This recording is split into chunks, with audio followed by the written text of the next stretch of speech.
হঠাৎ করে দুজন মিলে ভাবলাম চলো মর্নিং ওয়াক শুরু করা যাক। আমরা মাঝের মধ্যে এরকম করে সেই শীতকালে গেছি, 1 বছর পর আবার মনে হলো। তো পুরো ভিডিওটা দেখো, তাহলে বুঝতে পারবে। সো হ্যালো এভরিওয়ান, আমার আর একটা নতুন ব্লগে তোমাদের সকলকে স্বাগত। তো দেখো, সকালবেলা ঘুম থেকে উঠে আজকে মামামকে রেডি করিয়ে দিয়েছি। মামামের স্কুল আছে, আর মামাম আজকে খেয়ে গেছিলো একটু দুধ আর চকস খেয়ে গেছিলো।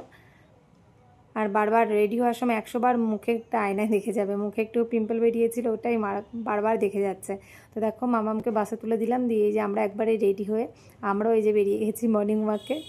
মানে আমাদের মর্নিং ওয়াক তো যাওয়া না, আমাদের শুধু দুজনের পেছনে লাগা, মানে বদমাইশি করা আর কিছু না।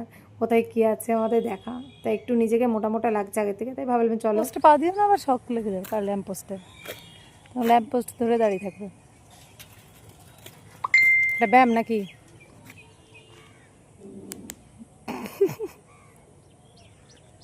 আর মর্নিং ওয়াক শেষে দেখো আমরা বাজার টাজার করে নিয়ে ফিরছি। আর এখানে কাকিমাদের থেকে মাছ নিয়ে নিয়েছিলাম, কারণ আগেই যাওয়ার সময় বলে গেছিলাম। তারপরে মর্নিং ওয়াক থেকে আমরা এখানে এসেছিলাম, এসে বাইকটা নিয়ে তারপরে একটু সবজি বাজার দরকার ছিল আর কিছু মশলাপাতি, সেগুলো আনতে গেছিলাম। তো কাকুকে বলে রেখেছিলাম যে মাছটা কেটে রেখে দেবে, যাওয়ার সময় আমরা নিয়ে যাব। তো চলো, এবার অফিস যাবে, এবার সব রান্নাবান্না করে নিই। টাটা।